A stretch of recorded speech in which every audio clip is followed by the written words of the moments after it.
mbese ni hehe ushaka kuzamara ubuzima bwawe bw'iteka ryose? Ni mu ijuru cyangwa ni muri gehinomu?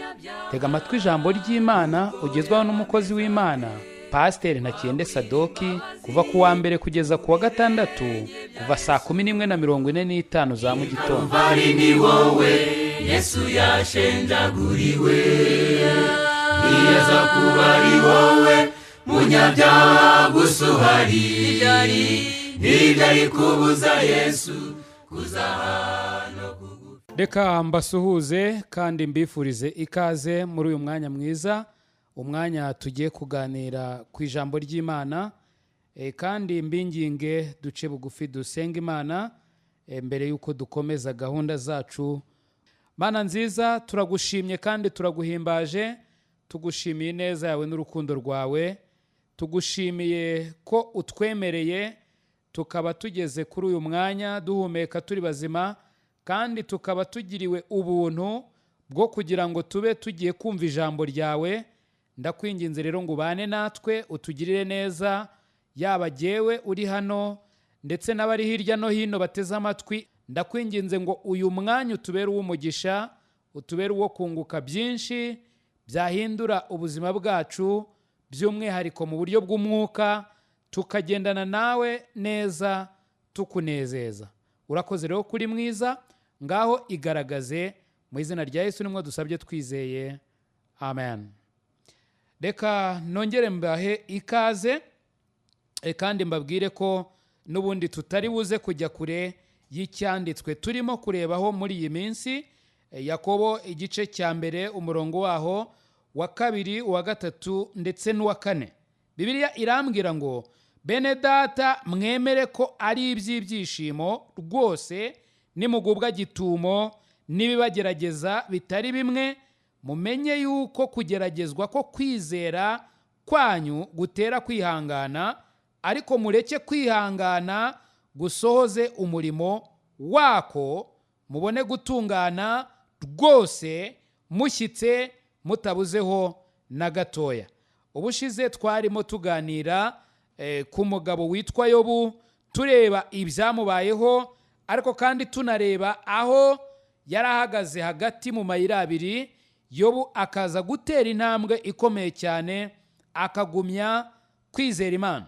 Kwizera rero hagati mu mayira abiri nicyo tukiganiraho no kuri uyu mugoroba, ndetse turi buze kugaruka ku mugaragu w'Imana Yobu. Nk'uko mubizi, ubushize twavuze ku buzima bwe.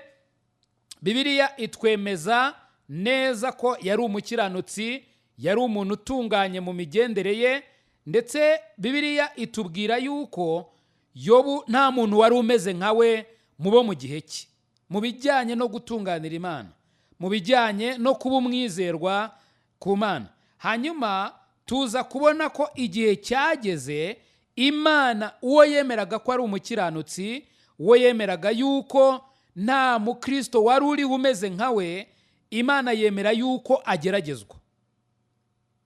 Ariko uko kugeragezwa kwe ntabwo ari uko Imana yari imwanze, ahubwo Imana nk'uko Bibiliya ibitubwiye hano muri Yakobo, yashakaga ko Yobu agera ku kigero cyaho atunganye rwose. Yobu rero yahuye n'ibigeragezo nk'uko mwabyumvise twabivuze. Yobu yapfushije abana be mu kanya nk'ako guhumbya, indogobe, intama, ingamiya, buri kintu cyose kiragenda kimuvaho. Ntibyahereza aho ngaho, n'umugore we aramusiga nabi cyane, anamubwira ati tuka Imana wipfire, arigendera. Hanyuma inshuti za Yobu, abagabo 3 twabavuzeho ubushize, nabo baraje bamarana na Yobu iminsi 10 yose, bamubwira bati uri umunyabyaha, uri umupagani, uradushebeje. Bamubwira ibintu byinshi cyane bitarimo kumubwira ngo komera, ahubwo birimo kumujomba. Bamubwira bati ubu rwose wowe ni icyaha wakoze, nta kuntu waba uhuye n'ingorane zimeze gutya uri mukiranukira Imana. Nyamara ibyo byose Yobu yakomeje kurwana nabyo, yakomeje guhangana nabyo. Ariko Yobu hari ikintu kidasanzwe cyabaye kuri we. Igihe Imana yemeraga ko aba bagabo bakundaga Yobu uko ari 3, nizera ntashidikanya ko bamukundaga, kuko aba batatu bonyine nibo baje bicarana na Yobu, baramwitegereza.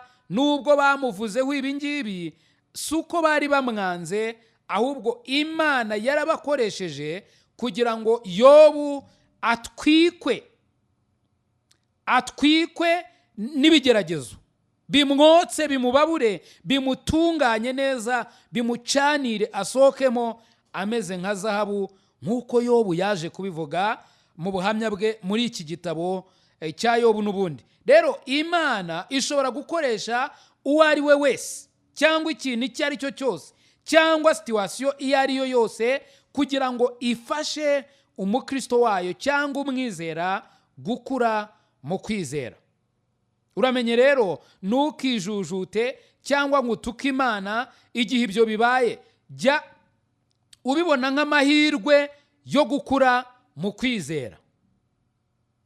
Bijya bitubaho umuntu utatekerezaga akakuvuga amagambo akomeye mabi, cyangwa se akagukorera ibintu utatekerezaga.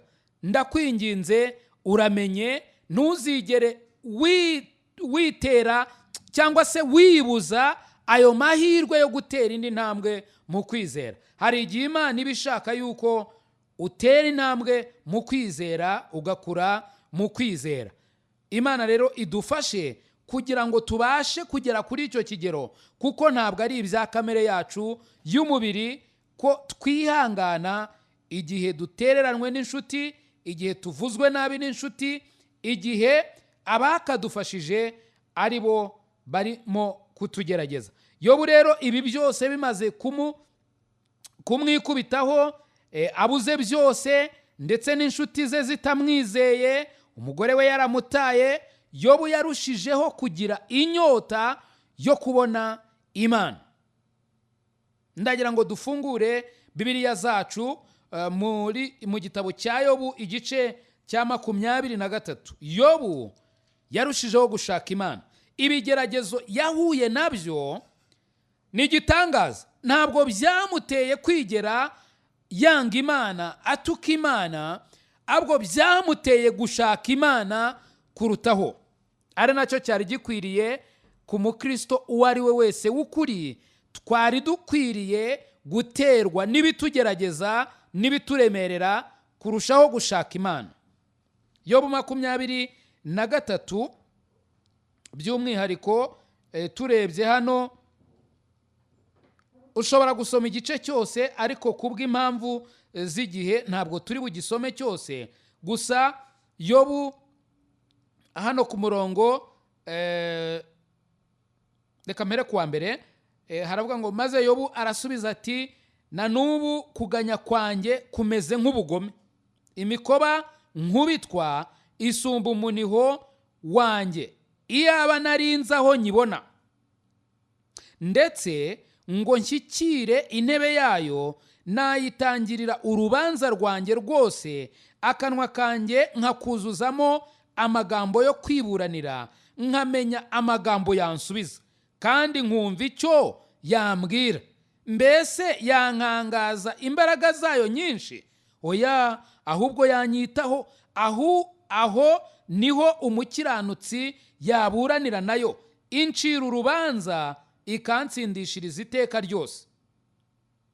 Hano ku murongo wa 8 n'uwa 9 Yobu yaravuze ngo, dore nigira imbere ariko ntihari, nasubira inyuma nkayibura, mu kuboko kw'ibumoso aho ikorera naho sinyiharuzi, yihisha mu kuboko kw'iburyo kugira ngo ntayibona. Yobu yumvaga ashaka Imana.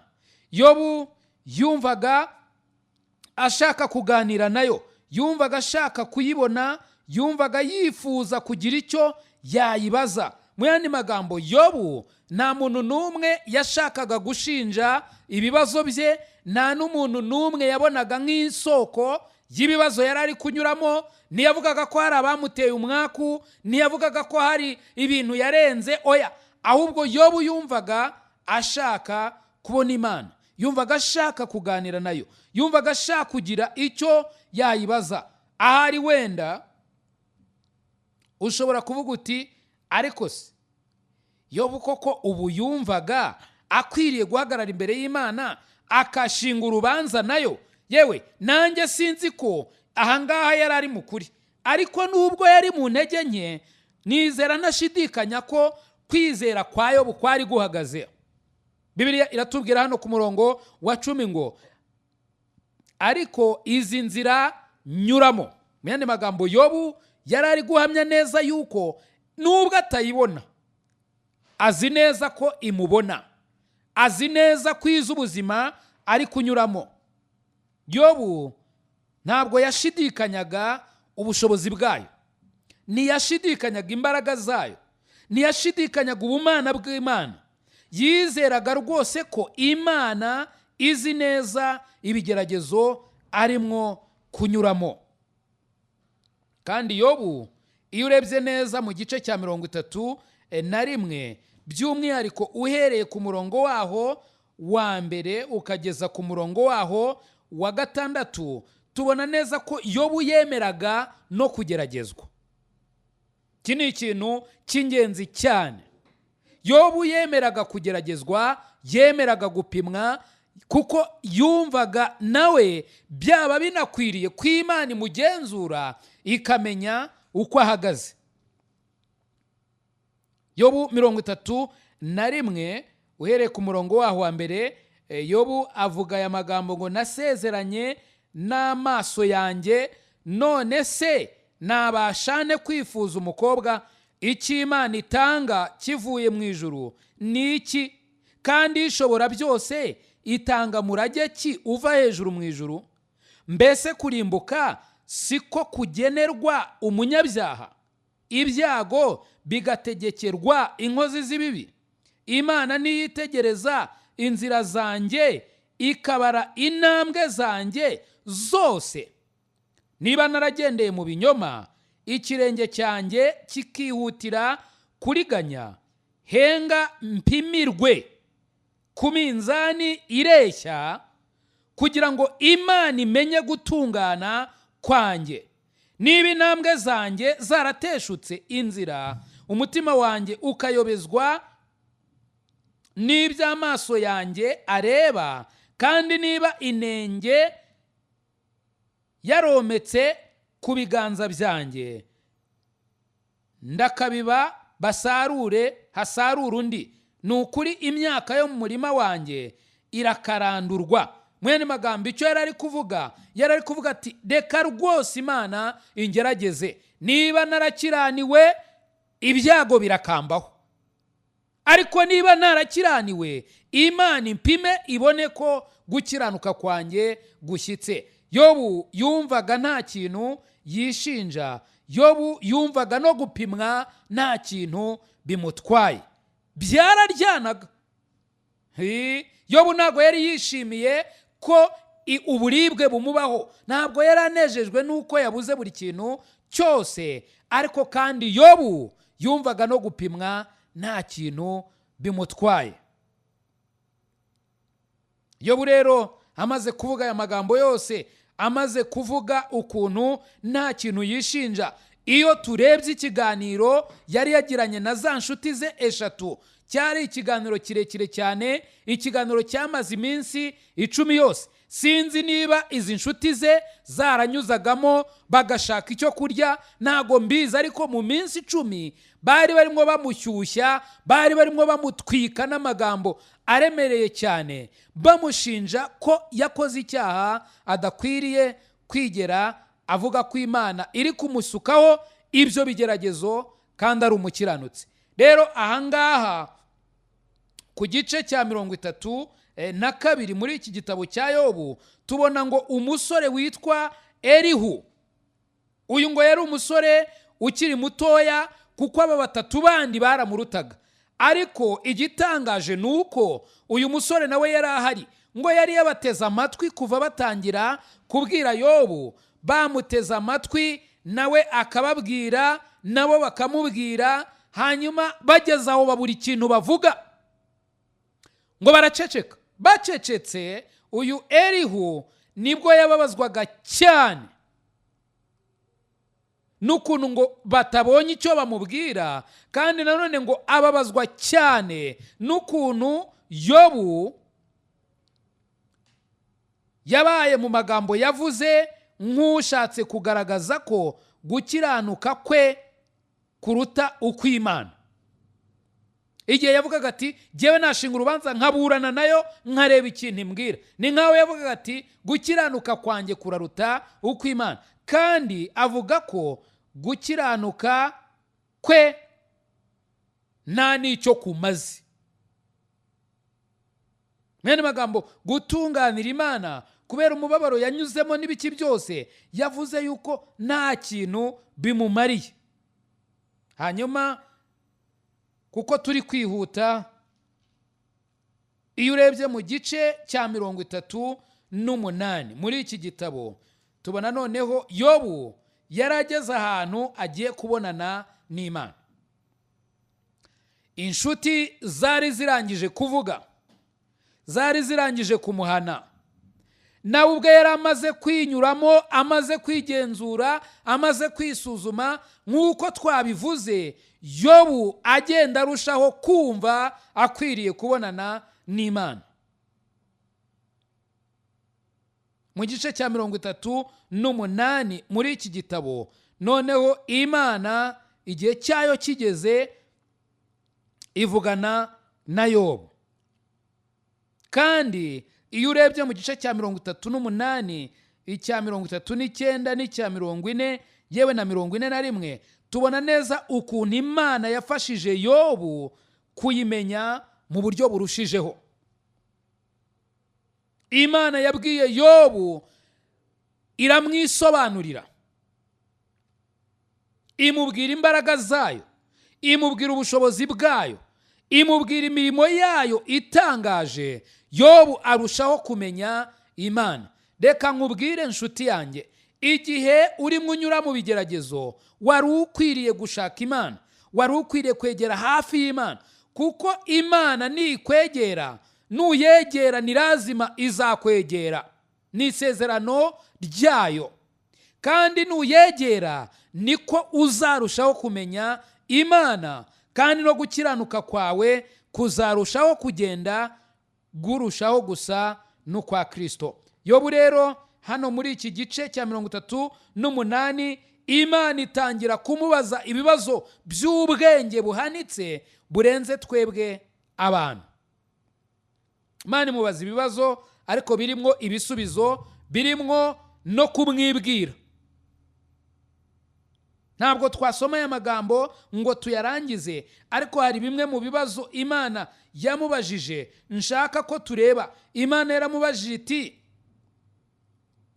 ese wakenyera rwose ugakomeza ugahagarara kigabo maze tukavugana?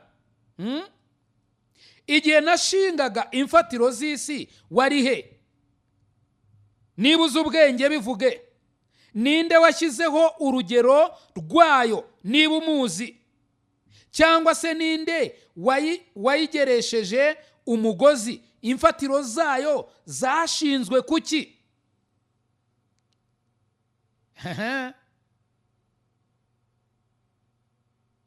Cyangwa se ninde washyizeho ibuye ryo kumfuruka? Igihe inyenyeri zo mu ruturuturu zaririmbiranaga, abana b'Imana bose bakarangurura ijwi ry'ibyishimo, ninde wugariye amarembo y'inyanja igihe yavaga mu nda y'isi? Igihe nyihaye ibicu ho umwambaro n'umwijima w'icuraburindi ukayibera ingobyi, nkayiha itegeko ryanjye, nkayishyiraho imyugariro n'amarembo, kandi nkavuga nti garukira aha ntuharenge, aha niho imiraba yawe y'ubwibone izagarukira. Mbese aho wabereye hari ubwo wategetse ko bucya ugatambikisha umuseke igihe cyawo? Imana ikomeza kumubaza ibibazo byinshi. Reba ku murongo wa 16. Mbese wageze ku masoko y'inyanja cyangwa wazerereye mu kuzimu kw'imuhengeri? Hari ubwo wugururiwe amarembo y'urupfu? Mama we, dore ibibazo ngo Imana irabihata Yobu. Imana mu yandi magambo ni nkaho yari iri kumwereka ukuboko kwayo gukomeye, imbaraga zayo zitangaje zidashobora kwigera zigereranwa. Nta wundi muntu ushobora kugarira amarembo y'urupfu cyangwa ngo ayugurure. Yobu ndibaza ukuntu yari amerewe.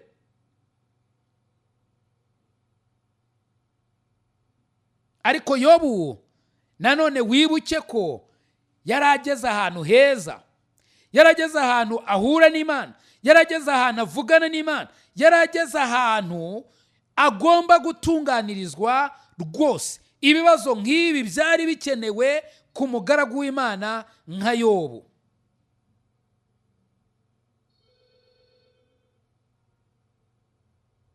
Hano ku murongo wa 19 ngo inzira igana ku buturo bw'umucyo irihe? Iki nacyo ni ikibazo Imana yabajije Yobu. Umwijima nawo ahuba ni hehe?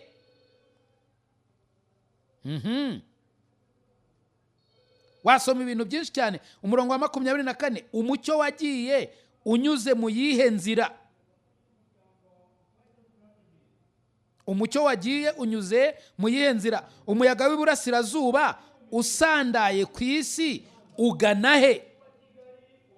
Imana yabajije Yobu ibibazo byinshi cyane, ndakwinginze uzabisome. Ariko ibyo bibazo byose byerekana neza yuko Yobu hari indi ntambwe yari akwiriye gutera mu kumenya Imana. Hari igihe twibeshya yuko tuzi Imana, tukibeshya yuko tuyisobanukiwe rwose. Nyamara mu by'ukuri hari iyindi ntambwe tuba dukeneye gutera, hari urundi rwego tuba dukeneye kugeraho mu kumenya Imana. Buri gihe hari indi ntambwe twatera mu kuyimenya, mu kuyisobanukirwa. Sinzi ko ibi bibazo hari umuntu n'umwe wigeze abyibaza, cyangwa se hari umuntu n'umwe wanabibonera ibisubizo akavuga ati jyewe iki ndakizi, jyewe iki ndakizi, cyangwa iki ndakizi, keretse Imana yonyine. Nizera ntashidikanya ko ariyo yonyine ifite ubu buhanga, ko ariyo yonyine ifite ubu bumenyi, kandi niyo yonyine ifite ubu bushobozi. Yobu rero yari arimo atera intambwe yegera ahantu abandi bantu batigeze bagera. Muri Bibiliya iyo nyisomye nta handi ndabona umuntu Imana yabajije ibibazo nk'ibyo yabajije Yobu. Kubera iki Yobu ari we wabajijwe ibibazo bikomeye cyane muri Bibiliya? Ntekereza ko Yobu ikigero yari agezeho yiga ibijyanye no kwizera, ibijyanye no kumenya Imana. Yobu ikigero yari agezeho, yari ageze ku iki kigero aho atakibazwa utubazo dutoya. Yari akeneye ibibazo nk'ibi by'umuntu ukuze cyane mu buryo bw'umwuka. Ni nayo mpamvu ntekereza ko yabajijwe ibi bibazo bikomeye cyane.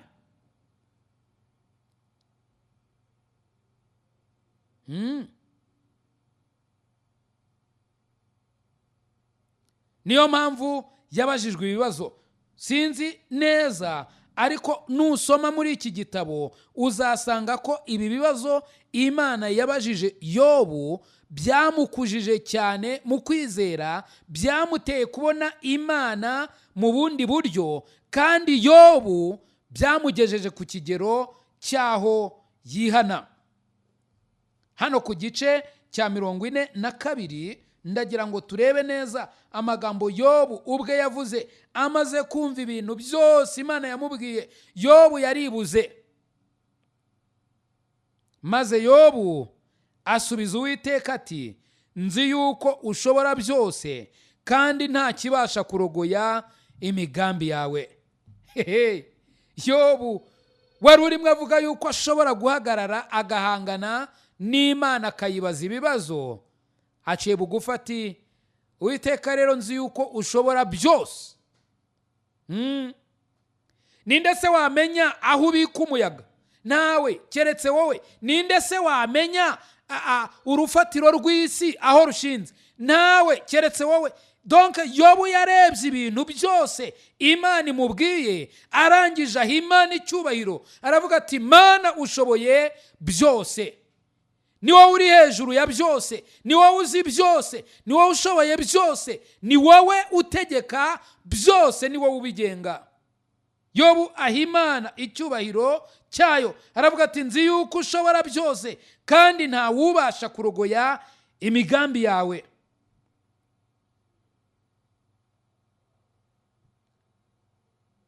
Yobu arongera aravuga ati nicyo cyatumye mvuga icyo ntazi. Mwene magambo, Yobu aca bugufi, yemerera Imana ko ibyo yavuze byose, igihe yumvaga yashinga urubanza akaburana nayo, igihe yumvaga rwose Imana itamutsinda, ndetse igihe yavugaga yuko atunganye rwose ku buryo n'Imana itamuburanya ngo imubone mu ikosa, aravuga ati yewe Uwiteka we, navuze ibyo ntazi, ni ibintu byandenze bitangaje, mbivuga ntabizi. None wumva ndakwinginze, ngiye kuvuga, ngiye kukubaza, maze nawe unsubize. Ibyawe nari narabyumvishije amatwi, ariko noneho amaso yanjye arakureba. Imana yacu ishimwe cyane. Yobu abwira Imana ati nari narabyumvise ibyawe, nari narabwirijwe, nanjye nari narasomye ndumva, amatwi yanjye niyo yari yarumvise gusa, ariko noneho ubu ngubu ndakureba. Wow! Yobu abona Imana.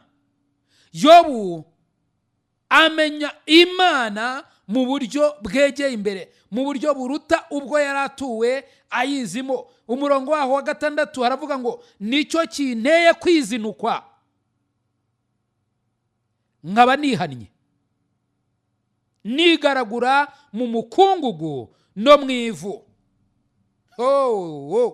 Yobu areba Imana, Yobu arihana, Yobu arizinukwa, Yobu amenya Imana, kandi noneho Yobu ahamya neza yuko uko yari azi Imana kwegeye imbere. Hano ku murongo wa 5 niyo mpamvu yavuze ngo ibyawe nari narabyumvishije amatwi, ariko noneho amaso yanjye arakureba. Yobu yarateye intambwe, Yobu yarakuze, Yobu yarageze hantu noneho atunganirizwa rwose. Ndagira ngo dusubire muri Yakobo igice cyaho cya mbere, umurongo waho wa 2. Ndizera neza yuko aya magambo umaze kuyamenyera, umaze kumenya icyo ari kuvuga. Bene data, mwemere ko ari iby'ibyishimo rwose nimugubwa gitumo nibibagerageza bitari bimwe, mumenye yuko kugeragezwa ko kwizera kwanyu gutera kwihangana. Ariko ntabwo bigarukiraho,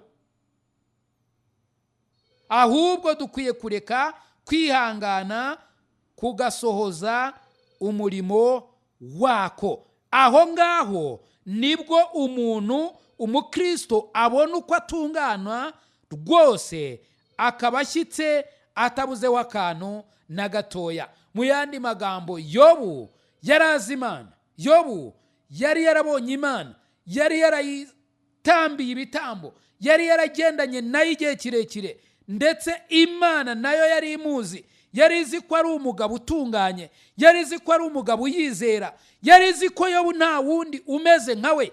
Ariko Imana ni Imana, ntago Yobu yari ameze nk'Imana. Yobu yari agifite indi ntambwe akwiriye gutera, kandi igihe cy'Imana kigeze, Imana ibona yuko ikwiriye guteza Yobu iyo ntambwe. Yobu nayo akayitera akagera kuri icyo kigero cyaho atunganye rwose. Icyama nawe ukagira aya maso nk'ay'abizera. Icyama nawe ukagira aya maso yo mu buryo bw'umwuka, ukareba ibintu mu buryo butunganye nk'uko Imana ibibona. Imana iratubwira mu ijambo ryayo ko dukwiye kumenya ko ari iby'ibyishimo nitugubwa gitumo n'ibitugerageza. Ntabwo ibi ngibi ari kamere yacu ya kimuntu yabyemera, ntabwo ariyo yabyihanganira, yewe nta n'igisobanuro twabibonera muri kamere yacu ya kimuntu. Ibi ngibi ni ibintu bijyanye n'ubuzima bwo mu buryo bw'umwuka. Wa mukristo we uteze amatwi y'iradiyo, yewe muntu uvuga yuko wakijijwe, ndakwinginze ngo usome Bibiliya yawe kandi urebe neza icyo Bibiliya yigisha inavuga ku bizera batubanjirije. Mbese ye igihe bari bari hagati mu mayira abiri bakoze iki? Igihe bari bari gutwikwa n'ibigeragezo bakoze iki? Twagiye tubona ingero nyinshi z'abizera bagiye batwikwa n'ibigeragezo, bagiye botswa cyane igitutu n'ibyabageragezaga, bakageraho bagera hagati mu mayira abiri. None bahavuye bate? Bakoze iki kugira ngo bavemo banezeza Imana? Kwizera kwabo kwarakuze. Kubera iki? Bararetse kwihangana gusohoza umurimo wako. Yobu yakomeje kwihangana, akomeza kwizera Imana, akomeza gutwikwa n'ibigeragezo, akomeza kwihangana, akomeza kwizera, akomeza kureba Imana, akomeza guhamya Imana. Yobu agera ubwo agera ku kigero cyo kunesha. Kandi koko Yobu nk'uko yari yabivuze mu magambo yamuvuye mu kanwa, yavuze yuko namara gupimwa, namara kugeragezwa, azasohoka muri ibyo bigeragezo ameze nk'izahabu nziza.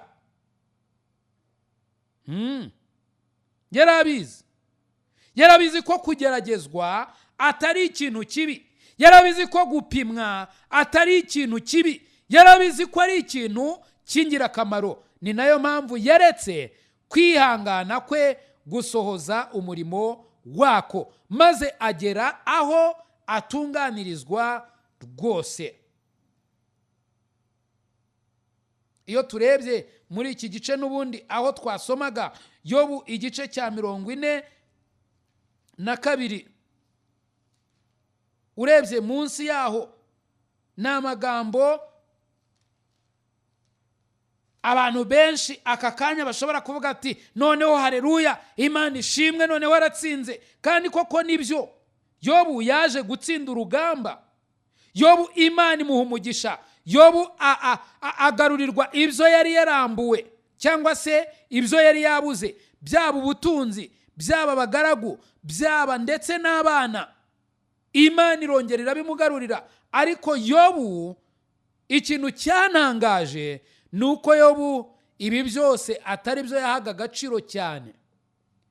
Yobu icyo yahaga agaciro ni ukuntu ari mu biganza by'Imana, ni ukuntu Imana ari ikwiriye kubahwa, ni ukuntu Imana ari ikwiriye kwizerwa. Kandi ikintu cyantangaje mu buzima bwa Yobu ni uko igihe cyose yahaga Imana icyubahiro. Byaba bihari yahaga Imana icyubahiro, byaba bibuze yahaga Imana icyubahiro. Yavugaga ko Imana ariyo ikwiriye kubahwa buri gihe. Yobu rero yaranesheje. Babandi bamuvugaga ko ari umunyabyaha baza gutungurwa nuko Imana yongeye ikamuhamya. Babandi bavugaga yuko yacumuye baza gutungurwa nuko bagiye kumwikubita imbere bakamusaba imbabazi, bakongera nabo ahubwo bagahinduka abahamya bo guhamya neza yuko Yobu yagiye ku munzani akavaho atunganye. Uzasome uhereye ku murongo wa 7 w'iki gice cya 42, urebe ibyo Uwiteka yabwiye umugaragu we Yobu. kandi urebe ibyo Uwiteka yabwiye Elifazi, urebe uko aba bose babigenje, urebe uko bakoze, kandi urebe n'iby'Imana yagiriye umugaragu wayo Yobu. Yabimukoreye ryari? Amaze kwemera ko kwizera kwe gusoza umurimo wako, kwizera kwe kugera ku kigero cyo kubyara kwihangana, kandi kwihangana kukagumaho kugeza igihe gushoje umurimo wako. Yobu akagera aho atunganirizwa rwose. Iyo ndebye mu gitabo cy'Abaheburayo nkareba izi ntwari zo kwizera, Abaheburayo igice cya 11, ni amagambo azwi n'abantu benshi, ni amagambo kandi akomeye cyane, kuko iyo tuyarebye tubona neza koko aba bagabo n'aba bagore, aba bakristo bari intwari koko mu buzima bwabo. Barizeraga bihambaye, barizeraga ku buryo nta kintu na kimwe cyabateraga ubwoba, haba gufungwa, haba kujugunywa mu nzobo z'intare, haba guca mu bikomeye, haba guterwa mu nyanja, haba kujugunyirwa inyamaswa ngo zibarye, haba gukatishwa inyerezo. Nta kintu na kimwe cyabateraga ubwoba. Bari bakomeye cyane, bari bafite imitima imeze nk'iy'intare. Kubera iki? Kubera kwizera kwabo, kandi kwihanganira muri Kristo kwari gukomeye muri bo ku buryo batashoboraga kunyeganyega. Kubera iki? Bari batumbiriye umurwa ukomeye cyane, bari batumbiriye ibyiringiro bikomeye cyane. Nyamara twebwe Bibiliya imbwira ko dufite ibyiringiro biruta ibyabo kuba byiza. Igihugu dutegereje ni igihugu cyiza kuruta icyabo. Kubera iki? Nuko amasezerano yacu yo muri iki gihe cy'ubuntu yakomejwe n'amaraso y'umwana w'Imana. Nta cyaruta ayo maraso. Ni nayo mpamvu ibyo twasezeranijwe ari byiza kuruta ibyabo. Nyamara ibyo basezeranijwe urebye ku rundi ruhande nibyo natwe twasezeranijwe. Gusa tukagira uwo mwihariko w'uko amasezerano yacu yakomejwe n'ayo maraso ya Yesu Kristo. Bibiliya ikambwira mu gice cya 12 cy'Abaheburayo ngo nuko natwe ubwo tugoswe n'igicucu cy'abahamya bangana batyo, twiyambura ibituremerera byose. Ibituremerera byose. Ni iki cyaba kikuremereye uyu munsi wa none? Bamwe ni ubukene. Abantu benshi batinya ubukene, nanjye ndimo. Abantu benshi ntabwo bashaka gukena, nanjye ndimo. Ibyo bintu ntabwo ari ibintu kamere yacu yifuza. Ntabwo twifuza gukena, nitwifuza kurya nabi, nitwifuza ibitubabaza, ibibabaza uyu mubiri wacu by'umwihariko. Mbese nicyo kikuremereye? Hanyuma hari ibindi byinshi cyane biza bishamikiye aho ngaho, ibijyanye no kubura akazi, ibijyanye n'ibyo umuntu akora bitagenda neza, ibintu byinshi cyane bigiye bishamikiyeho aho. Hari ibintu byinshi cyane bituremerera. Hari ukuvugwa nabi, hari ukwangwa, hari ugutukwa, hari ibintu byinshi cyane bigenda bituremerera. Bibiliya iratubwiye ngo aba bantu bose b'intwari zo kwizera bakwiriye kutubera abahamya, hanyuma tukiyambura ibyo bituremereye byose, yewe tukiyambura n'icyaha kibasha kutwizingiraho vuba, tugasiganirwa aho dutegekwa. Reba rino jambo, twihanganye. Twihanganye. Genda runo rugendo wihanganye. Nshuti yanjye uteze amatwi iyi radiyo, ntabwo wagenda runo rugendo widegembya, ntabwo wagenda uko wiboneye. Reka da, kuko hari igihe uzahagarara ku munzani, kandi kugira ngo ugaragare ko ushyitse ni ukureka kwihangana kwawe kugasoza umurimo wako. Wakwihangana ute keretse ufite kwizera kuzima.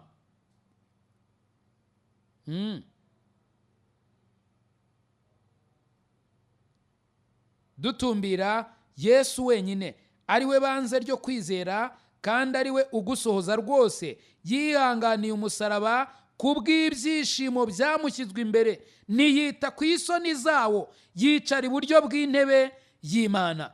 Yesu yihanganiye imibabaro yose ijyanye n'umusaraba. Kubera iki? Yarebaga wowe akareba jyewe ko tuzava muri iyo mibabaro, hanyuma bikamutera kwihangana, ndetse n'abandi bizera bose bimutera kwihangana. None uyu munsi itorero rya Kristo rirakomeye. Hirya no hino hari abizera nyakuri,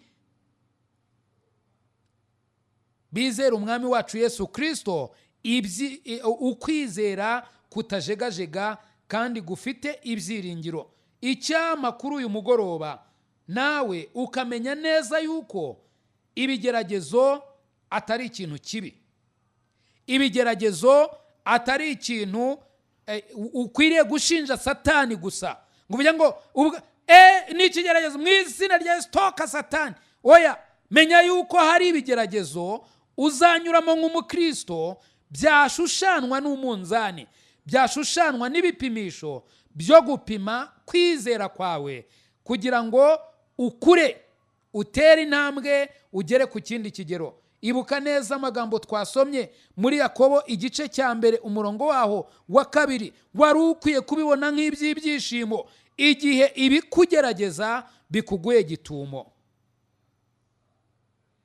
Ibuka neza Yobu yari umukiranutsi. Yobu yarageragejwe. Yobu mu kugeragezwa kwe ashaka Imana. Yobu akomeza kwizera. Ibigeragezo byose yanyuzemo bimwegeza hafi y'Imana. Ibigeragezo byose yanyuzemo birushaho kumutunganya. Yobu amenya Imana birushijeho. Kwizera kwe kuratungana rwose.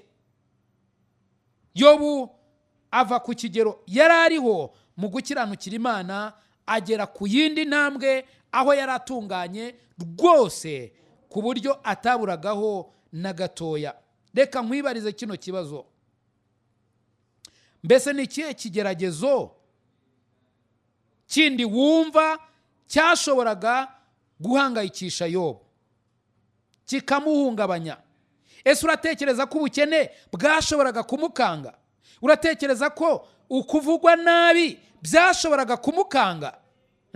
Uratekereza se ko uburwayi bwashoboraga kumukanga? Ntabwo ariko mbitekereza.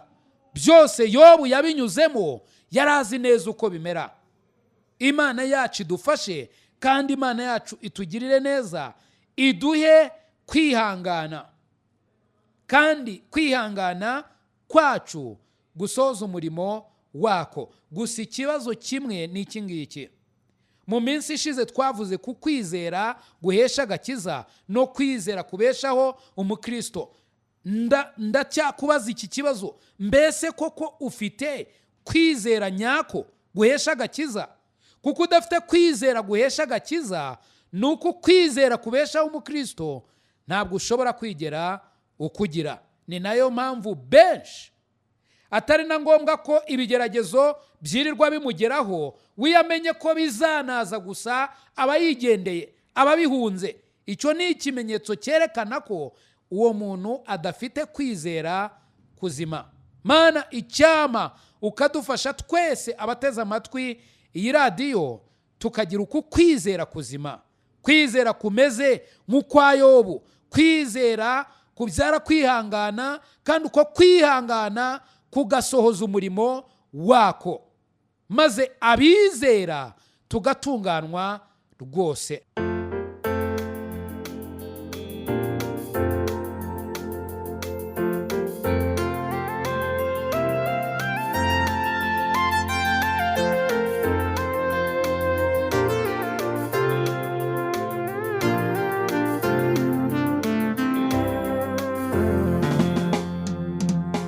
Kwizera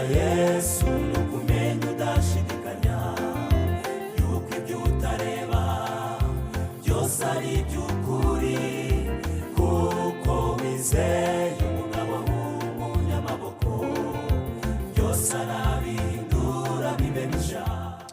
Reka mbashimire cyane kuba mwabanye natwe, kandi mbashimire imyanzuro muri gufata mu mitima yanyu yo kumaramaza mu kwizera ndetse no gukurikira Imana. N'igihe muzaba muri hagati mu mayira abiri, mugahitamo neza, mugahitamo gukomeza kwizera Imana. Rero ushaka kugira ikibazo watubaza, cyangwa se ukeneye ubundi bufasha, cyangwa nawe ukeneye kugira icyo watwunganiraho, waduhamagara kuri 0783001646. Imana y'amahoro ibahe umugisha kandi bakomereze mu kwizera. I Calvary ni wowe Yesu yashenjaguriwe. Nshuti mukundwa, mbese wowe izina ryawe ryanditswe mu gitabo cy'ubugingo? Ese ye impanda ivuze Yesu agarutse nonaha, cyangwa uramutse uvuye mu mubiri, wizeye neza 100% ko wajya mu ijuru? Ndakwinginga ngo uyu munsi utekereze ku iherezo ryawe, maze ufate umwanzuro uruta iyindi. Imana iragukunda kandi Yesu aragutegereje. Ngwino, tebuka guha agakiza, akuruhura umutwaro w'ubwoba, aguha amahoro, umunezero n'ibyiringiro byuzuye byo mu mutima. Ukeneye ubundi bufasha, waduhamagara kuri izi nimero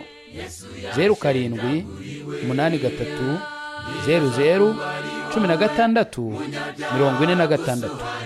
Imana iguhe umugisha. Kuza hano kugupfira, niwaburira imbabazi ku birenge bya Yesu.